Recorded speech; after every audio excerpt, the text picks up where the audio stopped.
Hello, everybody, and welcome to the De Morgan Foundation's online lecture series with today a rather exciting, particularly from my perspective, talk on Evelyn de Morgan. What we know about Evelyn de Morgan is rather piecemeal. It's made up a lot from interpreting the paintings, of which we have and know about many others that are outside of the collection. Most of them are in the De Morgan collection. And from using accounts such as the 1922 double biography of her and her husband. But given that that is entitled William de Morgan and his wife, you do have to be hard pressed to find information about de Morgan. In the De Morgan Foundation collection, which I'm the director of, we have very little manuscript information, so letters and diaries, they're just basically non-existent. And we know from other collections around the world as well, where there are big holdings of pre-Raphaelite collections, Evelyn de Morgan is noticeably missing from that. So whether she destroyed lots of letters and diaries herself or if that's been done since remains a huge mystery. But that's why today's talk is so interesting, and forgive me for indulging you in a little bit of background there. And it's my pleasure to welcome David Webber to the talk today, as without him and his research, today's talk on Evelyn before de Morgan, a young socialite artist in London, simply wouldn't have been possible. Certainly the information in today's talk wouldn't have been brought to my attention. So a huge thanks and welcome to David. David was originally a scientist, but he spent his recent years indulging his love of art and is currently undertaking his MA at the University of Buckingham, focusing on Emilie Barrington. And it's from this research that he uncovered a trove of information about a young Evelyn de Morgan.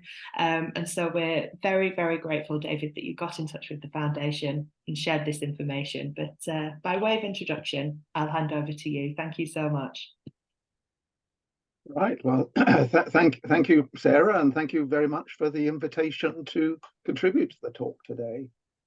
I found doing the Holland Park Circle walks, which is one of the things I do at Leighton House, that there's a story attached to each of the artists and their magnificent studio houses. And as a separate plug, I'd encourage anybody to come on one of those walks on Thursdays and Sundays. But when I was looking for a subject for my research, one figure really stood out, Emilie Barrington, who lived at number 4 Melbury Road from 1877 with her husband, Russell Barrington, and her eldest sister, Eliza Bagehot. Her neighbours on one side were the Thornycroft family of sculptors, and on the other side, George Frederick Watts, the great Victorian painter. And Emilie Barrington stood out because she really divides opinion. The perceived wisdom today is that she was a difficult and disagreeable person to deal with. She's been characterized as a snob, parading in a hat and feathers in Leighton House after Leighton's death. A female writer on art, Vernon Lee, described her as a scrumpled little brown paper woman of uncertain artistic pretensions, a sort of King Charles dog of the neighboring studios. I don't know if this portrait that Sarah's put up describes that particularly accurately. But to George Frederick Watts's second wife, Mary, she was a poisonous snake and a snoop, obliging her to block up the gate which had connected their gardens. There's some very strongly negative comments about Emilie Barrington. And yet, with the benefit of hindsight, Emilie Barrington achieved a lot. She wrote and published a great deal in art criticism, novels with art at their centre, and importantly, excellent biographical reminiscences of George Frederick Watts and Leighton and others. She was very active in the artistic milieu of Holland Park Circle and provided huge personal support to Watts over a 10-year period. She ended up owning the leasehold of Leighton House itself and gifted it to the nation in 1926. And if we remember the many challenges for a woman at this time, her achievements were actually remarkable. So which of these two pictures about her is true? That's the substance of my research. At an early stage, I came across diaries written by Emilie Barrington's eldest sister, Eliza Bagehot. They've been digitized but not transcribed by the Langport District Historical Society in Somerset, which I thank for giving me access. They're not particularly well known, I think, these diaries. They're in rather a dense Victorian copperplate hand and rather hard to read, but they're full of fascinating details about Emilie's life, the family's life, their activities and social contacts, and so on and so forth. And I'm interested in them because they show Emilie as an active, helpful person, not the Harridan later portrayed. I focused on the diaries from 1877 to 1896, the key period of my interest. And one name that kept coming up in the diaries was Miss Pickering, who was evidently a particularly good friend of Emilie Barrington. And William de Morgan also appears quite frequently. So I transcribed those diary entries and passed them to Sarah, and we're now where we're at with it. And I'm looking forward to hearing from Sarah what she makes of the diaries. So over to you, Sarah. Wonderful. Thank you so much, David. And I think just before we move on, I've got a painting by Emilie Barrington as well. She was, I mean, you've described her as an amateur artist, David, but I think this is one of her better pictures that's now in the Leighton House Museum collection. And for anyone who knows their sort of later Victorian paintings, as I know lots of people on this call do, I think you'll recognise in that she was particularly well connected to the art world. We've got Japanese influences, the influence of the aesthetic movement in this picture, and all round, you know, a sort of good quality painting that I think really pins her into the social circles you've described through her own aesthetic output as well. Absolutely, and I think this particular picture, there's two similar pictures. It looks very much like Dorothy Dean, who was a leading model of the time and Leighton's favorite model. And in the diaries, there's a reference to Dorothy Dean, or Miss Pullen as she was, coming and sitting for Emilie. So we can't prove that this is Dorothy Dean, but I think that there's a strong suggestion that is the subject. Brilliant. Well, thank you very much, David. So that you can enjoy the rest of the talk, I'm going to turn your camera off for you, but I'll bring you back on at the end for questions. So thank you very much for that introduction. My pleasure.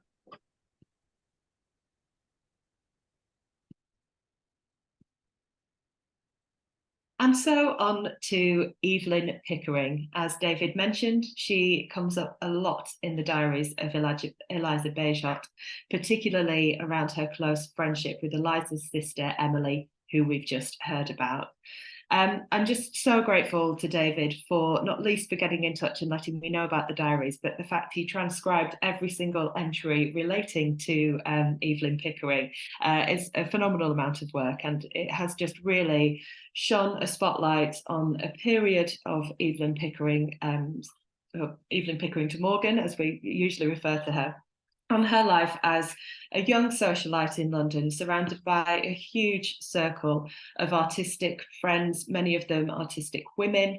And it's a period of her life about which we knew very little, except for outside of the paintings she was making and the exhibitions she was exhibiting in. And I thought that despite there being a huge amount of information in the diary entries about both de Morgans, that actually spotlighting a young Evelyn Pickering before she married would make for an interesting talk. And so here we go. Evelyn Pickering was born in 1855 in London to upper-class parents. She was born in Bryanston Square, so lived quite centrally in London, and remained there until she moved into her marital home with William de Morgan in 1886. Here's a picture of her from the De Morgan Foundation archive as a young child, probably in around 1863. She was educated at home, and happily some of her writings, poetry and paintings from the time she was a pupil being schooled at home do exist in the De Morgan Foundation's archive. The poems are particularly interesting. I won't read it aloud, but on the right-hand side there's a poem which is a story of a little girl called Little Gretlin, who ultimately loses her lamb Snowball in a snowstorm, tries to go and rescue him, and ends up dead herself. So we do get these sort of quite grim tales, and I say that because, of course, the Brothers Grimm would have been fairy tales that she read, and these clearly had an impact in her. But themes such as death and dying, and rejecting materialism and material wealth in favour of spiritual happiness do really come through a lot in these diary entries. And as we look at some of her paintings, you'll see that those themes are mirrored in the artwork she would later produce. So I think we really have a child here who is very switched on and engaged, not only with other literary sources around her, but also has a desire or a drive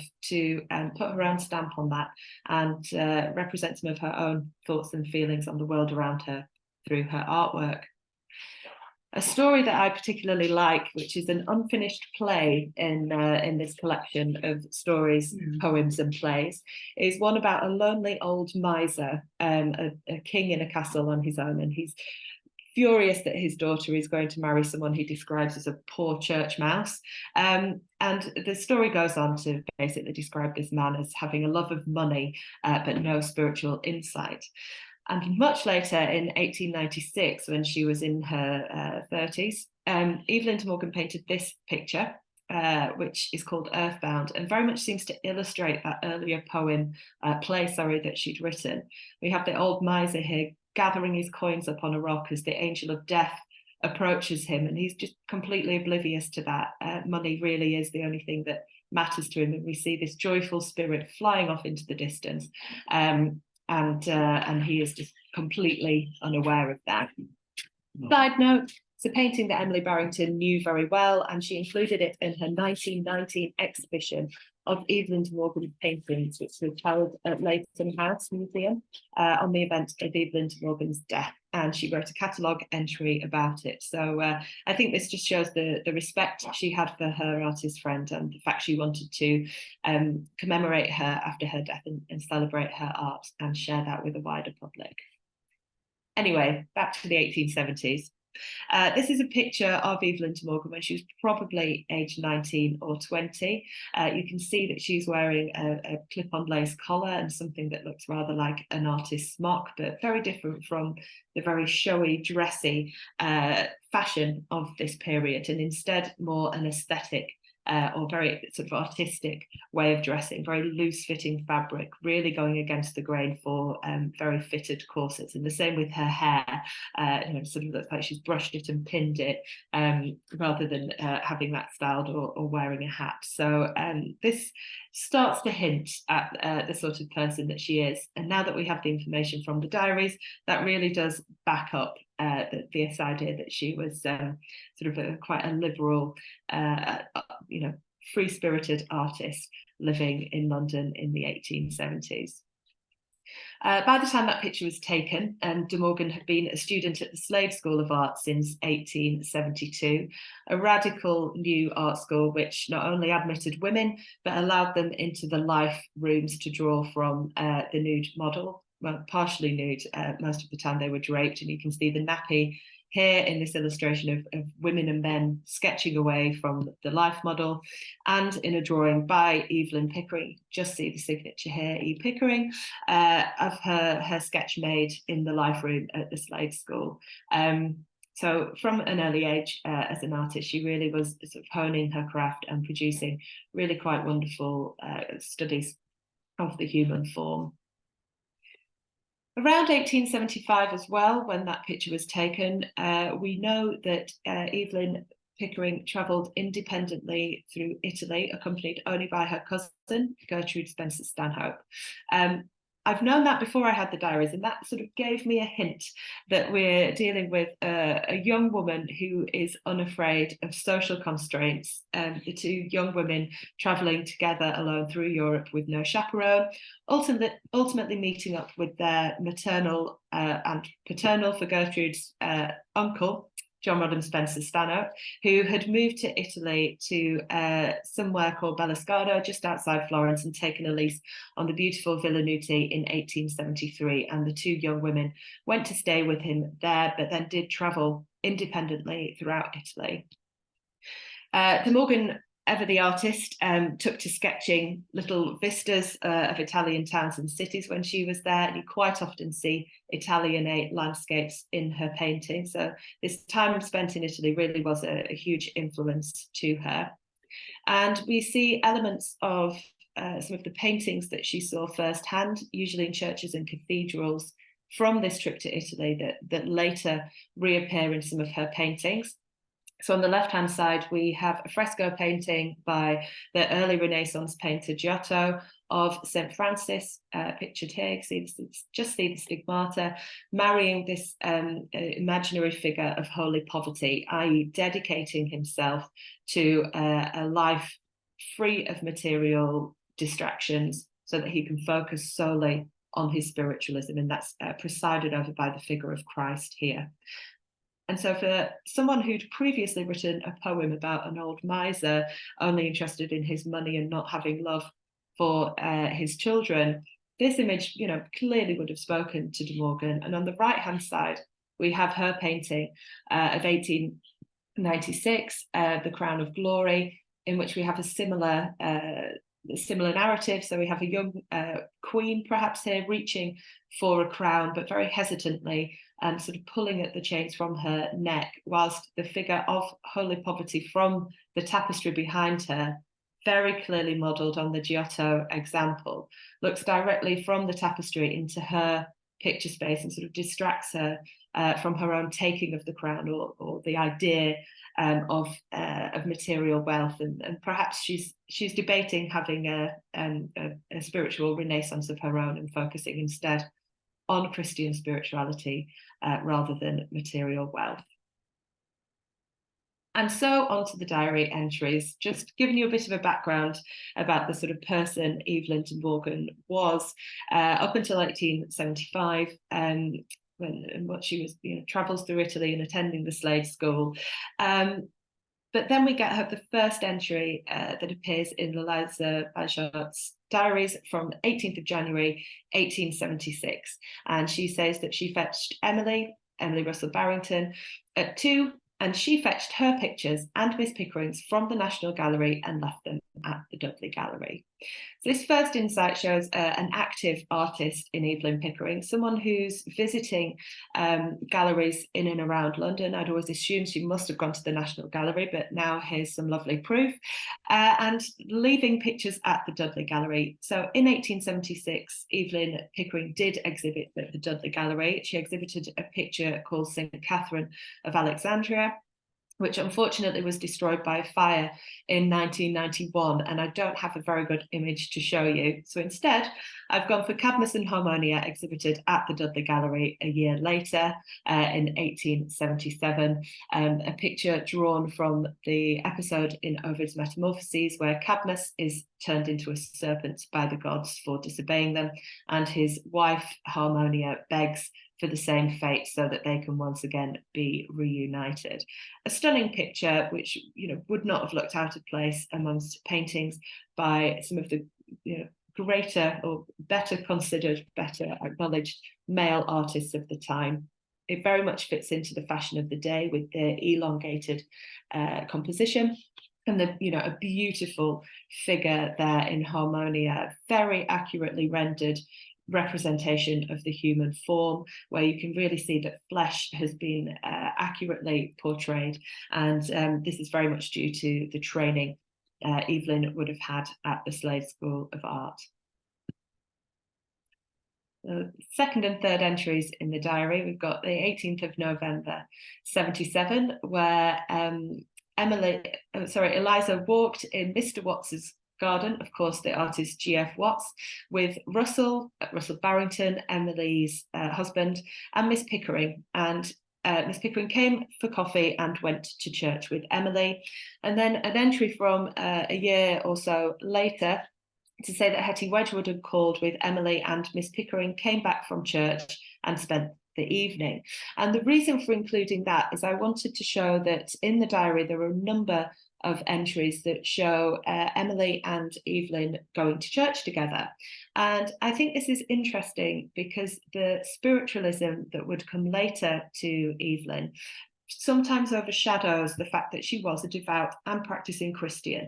And we do get a sense of that through her artworks. But I think maybe the spiritualism is more exciting and has often been more readily picked up on by art historians. But the fantastic art historian Ayla Lepine has mentioned in a previous talk for the De Morgan Foundation that actually Evelyn was very comfortable, as were many people in the late Victorian period, of considering their Christianity in parallel with spiritualist beliefs rather than them being opposing.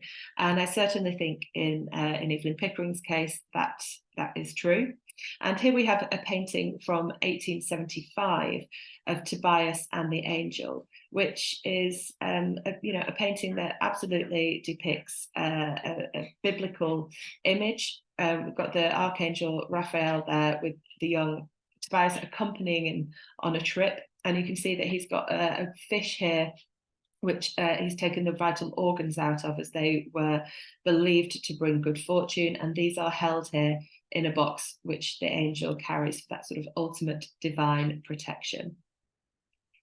And if you recall your memory to the slide before, you'll note that I pulled out there that Evelyn had been to the National Gallery.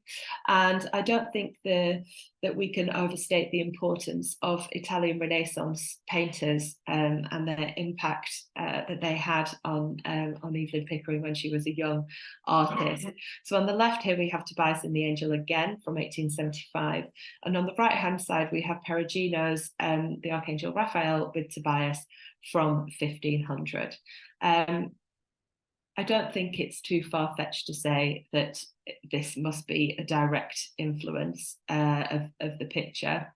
The Perugino panel was made in around 1500. We don't have an exact date for it, but it was made for an altarpiece of the Duke of Milan and was acquired by the National Gallery in 1856. So it would have been on display on that day that Evelyn travelled to the gallery before going on to the Dudley Gallery. We have the same points in the painting, points of reference. We've both boys hold a fish, both angels hold the vital organs of that fish in the box. The costumes are very similar. The composition is almost a direct mirror from one painting to the next. And they even both are accompanied by a dog. So just here on the left-hand side of Evelyn's painting and down here in the Perugino picture. So we can see that as well as visiting galleries, Evelyn was very interested in learning from the old masters and repeating their classical style in these early years in her pictures. So 27th of December, 1878, Emilie with Guy on the box drove afternoon. Remember, it's a sort of freehand diary entry, and saw Miss Webling's pictures and Miss Pickering's, with whom we had coffee. And so which pictures might Emilie have seen of Miss Pickering's in 1878? Well, the one picture from that year is Venus and Cupid by Evelyn Pickering, a magnificent and sort of quite large scale picture. The influence this time comes from the Parthenon frieze. That form of drapery is almost an exact copy of one of the marbles held at the British Museum. The subject matter is obviously mythological, and we saw some of Evelyn's early poems and stories, and lots of these are influenced by mythology. She was a very well-read woman who would have understood stories from classics and used those as points of inspiration for her pictures. So again, a really it's a beautiful picture in terms of its composition. I love the tender touch between Venus and Cupid that we can see just on the shoulder of Venus here, and it's similar as well to Perugino composition that we've just seen. And as for Miss Webbling, Ethel Webbling was another female artist working at the time, and I think it is interesting that we now know that Evelyn's pictures were exhibited next to some of Ethel Webbling's. Unfortunately, I couldn't find one from around the same time, but here we have a much later picture of the Herringham children. Christiana Herringham would be another name that people, I'm sure, have heard of, another famous female artist of the time. Yeah, I just think it's lovely to know that Evelyn's circle of friends, particularly of artistic women, was actually much larger than we thought it ever was. And it's interesting to see the dialogue between paintings that were viewed together at the same time, made by these artists. In December 1878, Miss Pickering and her brother spent the evening here, and then again a couple of weeks later in January 1879, Mr. Kennedy, Miss Pickering and her brother dined with us, and Mr. K and Miss P witnessed signatures to my will in the evening. So I know David mentioned it seems like a very close friendship between these people, but to have Evelyn witness Eliza's will really, I think, shows that strong connection. The mention of her brother against Miss Pickering, I'm going to assume is Spencer Pickering, Evelyn's brother closest to her in age. She had another brother called Roland, but he doesn't seem to have engaged in society the same way that Spencer Pickering did. Spencer Pickering was particularly well known at his time and in his field. He was a chemist and a very successful one, and eventually went on to set up an experimental fruit farm in Hertfordshire with the Duke of Bedford. So quite an interesting chap in his own right. Spencer Pickering and Emilie Barrington were also very good friends independently, and they worked together to produce the 1919 exhibition at Leighton House, which I previously mentioned, as Spencer Pickering had about 19 of his sister's pictures by that time. January 1879, Mama called in the afternoon and took Emily in her brougham to Miss Pickering's, with whom they dined, and went to see Mr. Harris potentially preach on In Memoriam. This has been a really interesting discovery in the diaries for me. Whilst I cannot locate a preacher preaching on In Memoriam in January 1879 yet, nor find a preacher by the name of Mr. Harris or Mr. Harris or similar, I do think it's interesting that Evelyn later, I think, produced a painting called In Memoriam. Now, I've always dated this much later than 1879, but given the interest in Tennyson's poem on In Memoriam that was published at around the same time, and the fact that Evelyn went to hear a preacher talk on this subject, perhaps leaves us with a more accurate date for the painting, perhaps of 1880. It's unsigned and undated, and so this entry in the diary is really crucial for thinking about this picture and trying a little bit better to fit it into the chronology of her oeuvre, and perhaps finally pin down a more accurate date for the picture, which has previously been undated. So that was a really exciting entry in the diaries to see. An aside, you'll notice that they travelled in a brougham, so I thought I'd show you the original brougham carriage here. This is a picture of one that's now in the Science Museum's collection. A really kind of quite upper middle class carriage, a very exclusive way of travelling around London. You'll note that they weren't getting the omnibus. So again, this just hints to an interesting personal aspect of Evelyn's life, that she was from the upper middle classes, and her experience of living in London in the 1870s and 1880s certainly wasn't one of poverty. I'm sure everybody living in London at this time would have suffered from things, you know, the stench, the underground being built, the smog in the cities, the rapid industrialization, and I'm certain that they would have been aware of the extreme poverty that some people were living in. But that certainly wasn't her. 22nd of January 1879, gave Emily the brougham to fetch Miss Pickering and her bust to take her to Mr. Watts.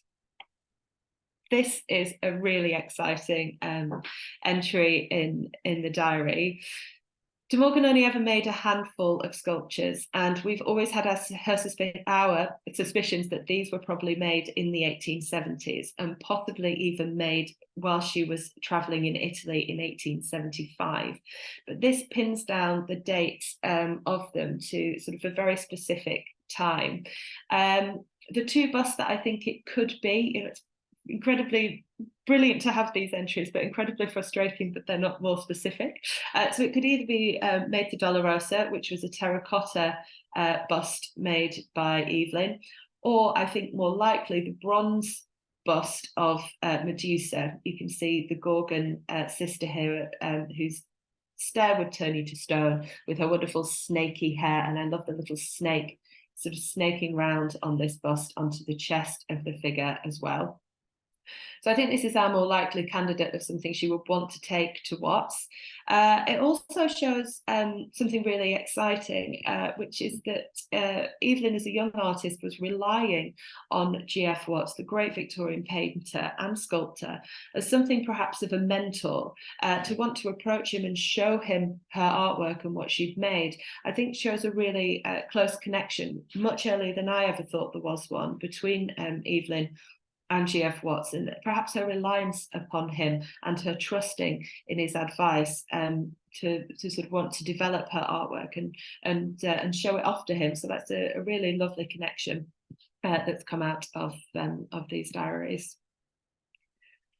And so to July 1879, Miss Pickering dined here and went with us to see Love Labour's Lost acted at McCarthy's. Sadly, I haven't been able to find a theatre or a theatre owner or a production manager by the name of Mr. McCarthy. If anybody knows, I'd obviously be delighted to hear from you. But I think it's just brilliant to see Evelyn, you know, with her pals off to the theatre in the late 1870s when she's about 25 years old. Off to see one of Shakespeare's very early comedies that's probably from around 1590. It's a very witty comedy which focuses on a king and three noblemen who make this sort of devout pledge that they're going to spend 3 years studying, fasting and abstaining from the company of women in order to sort of really increase their knowledge and virtue, and get their heads screwed on this sort of pact that they make as young men. And then, unfortunately for them, the Princess of France and 3 of her ladies in waiting arrive on a diplomatic mission, and the whole thing, as you can imagine, is blown to pieces. They don't sort of last 2 minutes with these young women around them. And it really is a play that acts out the way that love can be such a disruptive force and emotion in the world around us. And that idea is one that is picked up on by De Morgan in her artwork. She makes many pictures that focus on the idea of love and the power of love as a disruptive force, and we'll come on to some of those later in the talk. But a brilliant source for us in unpicking some of the narratives from these sort of symbolic paintings about love is to know that she saw and was aware of that play. 24th of July 1879, Emily and I met Miss Pickering at the Fine Arts Club at 4:45 and went on to the Grosvenor Gallery. Well, mind-blowing. The Fine Arts Club was established in 1866. By 1879, had moved to this building on Savile Row, so right on the edge of sort of respectable West London and the more salubrious Soho next to it. As far as I was aware, it was a gentleman's club. So how Miss Pickering was there, I don't know. Wouldn't it be wonderful if we could find out she'd been a member in her own right? Or perhaps she was taken there by her brother, for example, who we know from these diaries she was good friends with. Regardless of that, it's an arts club that welcomed other members of the art world, such as James McNeill Whistler had a membership there, and Dante Gabriel Rossetti as well. So who she might have been talking to while she was at the Fine Arts Club on the 24th of July 1879, it sadly doesn't say in the diaries, but I think it really does give an image of her as someone right at the centre of the London art world. And then after that, she's off to the Grosvenor Gallery, another hugely important arena for the arts at this time. We knew, of course, De Morgan had exhibited at the Grosvenor, but we never really knew the extent of that. Just because her painting was included in the show, did that mean she was allowed to go to the previews and openings? Did it mean that she would want to go and visit, or was she shy away at home, sort of not interested in the public response? Well, this diary entry shows us that she very much was interested, and in 1879, when she went off to the Grosvenor with her pals, her picture would have been centre stage in the Grosvenor exhibition. In 1879, she submitted her 1878 painting, Night and Sleep, to the Grosvenor, and it was very favourably received by critics, including Oscar Wilde, who wrote a lengthy description of this piece for his Grosvenor Gallery review. Oscar Wilde, of course, was a great advocate for the aesthetic movement, which believed in beauty being above all else, and he frequented the Grosvenor Gallery because it showed many, many aesthetic movement pictures. And I think the fact that De Morgan was there looking at other artists working in this style, perhaps learning from them, but also being so proud, I'm sure, that her painting was one that the critics picked up on and responded to so favourably, alongside all those other great and famous male artists of the day, must have just been really exciting for her. And I'm so pleased that we now know that she actually went to visit that exhibition that included her painting as well. 2nd of July 1882, so you can see we've skipped forward a little bit with this entry. Miss Pickering lunched here. Emily read her article on Millais to her, Ma and Miss T. Thornycroft in the afternoon. So Emily's article on Millais was published in the Fortnightly Review in 1882. Why is Mr. Millais our popular painter? And I think that even just from the title, you get a sense of what Emily was saying about Millais. But here's a couple of quotes. Millais is a born painter, an artist who possessed of excellent powers of perfect observation and of forms and colours with real sensitivity. What Evelyn's response to that isn't documented in the diary, but being such good friends with Emily, being someone who was very engaged in the art world around her, I'm sure she was a critic in her own right of the painters of the time, and I'm certain that she would have seen in Millais, this an excellent artist, as Emilie Barrington did. There's very little actually that links Evelyn directly with the pre-Raphaelite Brotherhood. She's often called a pre-Raphaelite painter. She was actually working much later than the pre-Raphaelites had been. So this interesting and intriguing link into her knowing and understanding the work of Millais is really important. It gives a direct reference point to her engaging with the work of Millais and understanding it, and as I've said, having her own opinions on his artwork as well. So a really valuable entry, as is the reference to Miss T. Thornycroft. Teresa Thornycroft was another exceptional female artist who we now know that Evelyn was hanging around with when she was a young woman. Here's Teresa's painting The Parable of the Great Supper, now in Croydon Art Collection. A beautiful and moving, quite dynamic for an aesthetic movement picture, but one nonetheless, set in this classical scene with people from a wide range of society, sort of beggar people living in poverty, all lining up to kiss the feet of Christ at this great supper. Again, sort of hugely influenced by the Parthenon frieze. You can see the frieze-like arrangement of the figures up here at the top, and the beautiful crafted drapery made to look very realistic that's on all the figures. And again, this sort of Italianate classical landscape that these figures are set in. So a beautiful picture with which we can draw quite a lot of parallels, not just to the work of Evelyn Pickering, but to many other artists of the time who were working in this style. Teresa Thornycroft was from a long and very sort of well respected line of artists. Her mother was Mary Frances, who married the sculptor and engineer designer Thomas Thornycroft. And we see here Mary Thornycroft on the right-hand side. Teresa's sister was also a sculptor. She was called Mary Alice Thornycroft, and we see her sculpture here of her mother. And she also had a brother, Sir Hamo Thornycroft, RA, who was also an artist. So through Teresa, we can assume safely that Evelyn would have known other members of the Thornycroft family and would have been very well aware of their artwork and what they were doing as well. 4th of August, 1882, Mr. and Mrs. Stillman, Miss Pickering, Mr. A. Hughes and Mr. De Morgan and Mr. Hutton dined here. My gosh, what a party. The Barringtons or the Bagehots certainly knew how to throw a party, and this one is just full of some amazing people.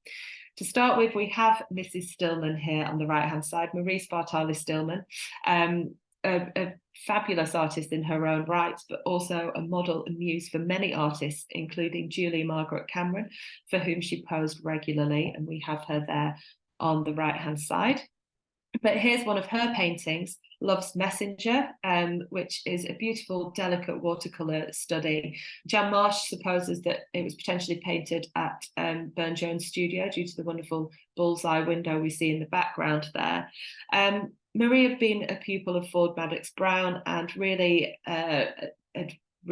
succumbed to the pre-Raphaelite style and made these beautiful, very tender images, usually of women. Love's Messenger, of course, we absolutely have the symbolism to back up the title. It's very obvious what this painting's about. This open window with this beautiful white dove has handed this young woman a letter. She's given up on her tapestry here, but it's a tapestry of a blindfolded Cupid, and perhaps the blindfold is now going to be released from Cupid as she opens the letter and finds out who her lover is. Just to link that back to the Shakespeare play we heard about, these ideas of love. It's a painting we're almost on the a great turning point. What's this letter going to say? Is it going to blow her world apart, or is it going to be a message of true love? And another artist who was present at that dinner, Arthur Hughes, also really was interested in deliberating on love as a huge emotive force for quite a disruptive power almost. Here's Arthur Hughes in an 1851 self-portrait, so it would be much older than this by the time we're meeting him in the diaries with Evelyn Pickering. On the right-hand side, we have his beautiful picture, April Love, very much in the pre-Raphaelite style, with this incredibly accurate, almost photorealist depiction of the ivy growing around a young woman. But she's looking at the drooping flowers and the dropping petals, perhaps signifying the end of love. And the fact it's April love suggests we're moving from the spring of a romance into the much harder sort of weather-beaten summer and eventual autumn and winter. The spring of love is over, and we see her partner here hunched over in the background, and the young woman with tears in her eyes, as sort of a question about what is going to happen in this love next. And that leads me on to one of Evelyn De Morgan's, or Evelyn Pickering, one of her paintings that depicts this idea of love as a great sort of disruptive, emotive force in life, Love the Misleader.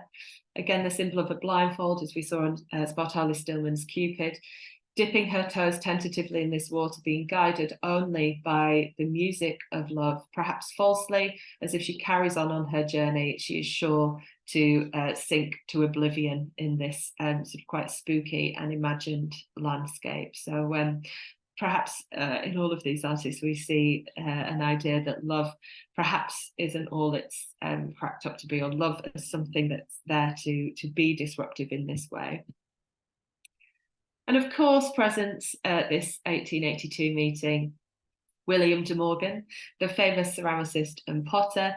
It's the first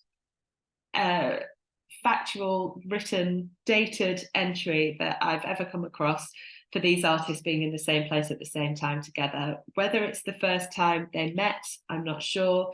Whether it's the infamous fancy dress party that gets mentioned quite a lot, where the De Morgans first met. Given the number of people that were there, it could well have been, but supposedly Walter, the husband of Eliza, had a fancy dress party in which the De Morgans met. Supposedly Evelyn had dressed herself up as a tube of rose madder paint, and William quipped he was madder still. Whether that's just folklore and this dinner actually came before the fancy dress party, or whether this instance written down is the fancy dress party, I'll have to continue sort of musing over. But it is just so wonderful to know that one of the earliest times these two brilliant artists came together was probably through their mutual connections to Eliza Bagehot or to Emilie Barrington, the sisters, and that happily they were introduced and met. And we now know that that's at least as early as 1882, which is it's so fantastic to know these details. Even after Evelyn had met William, I think it's just so remarkable for a couple, whether engaged or married or just a couple as they were at this time, to still both retain their individuality and their freedoms, particularly in their case, for them to have such a long period of simply having met before they got engaged. That was about 3 years. And then they didn't marry for a further 2 years until 1887. And because that wasn't rushed, I think it meant that Evelyn retained her independence, and whether they ever had a conversation about that, and she'd said to William, you know, there's no way I'm going to be a housewife and sort of move in and live with you. I'm going to keep being this woman about town and going to the things I love. I can never know that, but she certainly did continue having this wonderfully active social life. And on the 9th of February 1885, we have this entry: Emily and I fetched Miss Pickering and went to the Japanese gallery in the evening. Now, I can't confirm what the Japanese gallery is, but around this time, beg your pardon, around this time, oh dear, slides have all gone awry, bear with me, here we are. There was a sort of a Japanese village that had emerged in Knightsbridge, and it was incredibly popular with tourists and with English people to go and visit and see what something of Japanese culture. It wasn't long since Japan had finally opened its doors to the Western world in 1853, and so the influence of Japanese art and culture on the avant-garde culture and artists of the late 19th century was really quite dramatic. And here we have a small excerpt from the Illustrated London News on the 3rd of January 1888, so just before we know Evelyn went to visit. And they said that skilled Japanese artisans and workers, male and female, will illustrate the manners, customs and art industries of their country, attired in their national and picturesque costumes. There's tea houses, there's, you know, this incredible array of different smells, colours, fabrics, the likes of which had never been seen in London, certainly, but in the UK before. And like I say, the impact on particularly aesthetic movement artists was quite immense. And I think we can certainly count Evelyn Pickering amongst that number. In 1855, so the same year she visited the Japanese exhibition, she painted her magnificent work, Clytie, clearly taken from mythology, as Clytie followed the sun god Apollo through the sky after he'd rejected her every day, eventually turning into a heliotrope, which are the beautiful yellow flowers that she's surrounded with here. And these flowers mimic that movement. So the heads of the flowers turn during the day to follow the sun. And of course, the myth is that Clytie was eventually turned into a heliotrope, and that's why these flowers have that wonderful pattern of following the sun. I've never thought of it before until I saw this diary entry, but actually there are a lot of characteristics within this painting that do lean on Japanese woodblock prints, particularly the ukiyo-e style prints from Edo, which is now Tokyo, that were exported in huge amounts from the 1850s when Japan did become available to the Western world. And if we look at the Japanese woodblock prints, we often get figures that are in very long, narrow compositions, which absolutely fits with the image of Clytie.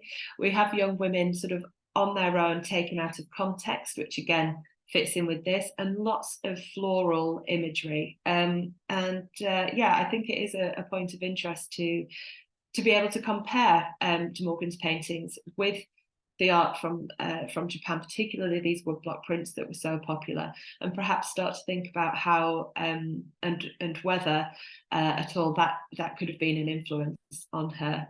This is all quite new to me, so I'd be happy to hear anyone's thoughts on whether possibly any of De Morgan's artwork and pictures were indeed inspired by Japanese art and culture. 30th of May, 1885. Emilie dined with Miss Pickering and had a discussion of spirit tapping. So we know already that Evelyn was a practicing Christian, but from the time she met William de Morgan, it does seem that she became increasingly interested in spiritualism. William de Morgan's mother was Sophia de Morgan, a very famous spiritual medium who had published a huge volume on spiritualism, a very authoritative book called From Matter to Spirit in 1863. And perhaps through those links with William's mother, then she really did become more interested in it. But I think the fact that she's separately having discussions about spirit tapping, so the idea that spirits of the departed can come into the room and tap messages on tables and communicate with the world of the living, really was one that Evelyn obviously was fully absorbed in, interested in, and one that she was able to discuss with her circle of friends. And I think this entry alone gives us far deeper insight into what her personal response to the spirit tappings were, and can really show us that that was something that she was very interested in her own right and fully believed in. And so to end, a fantastic entry in the diaries, certainly for me and from my perspective of learning more about the De Morgans' lives as well as their artwork, is the 21st of June, 1885. Miss Pickering lunched with us and announced her engagement to Mr. De Morgan. Again, absolutely wonderful to finally have this concrete proof about when the De Morgans became engaged. In the past, we've had various accounts that date it differently. And of course, this is just her telling her friends about the engagement. It doesn't give an accurate date for the engagement, but I think we can assume the regularity with which these people saw each other. June 1885 is now the date I'm taking as read for the engagement of Evelyn Pickering to William de Morgan. As I've mentioned, it would be another 2 years until they married, which was the 5th of March, 1887. So there clearly were two artists very happy with each other's company, and who I think really did love and support each other's lives. So there we go. That was the final entry that I'd drawn out from this talk, because the talk, of course, was focusing on Evelyn before De Morgan, before she was engaged and married.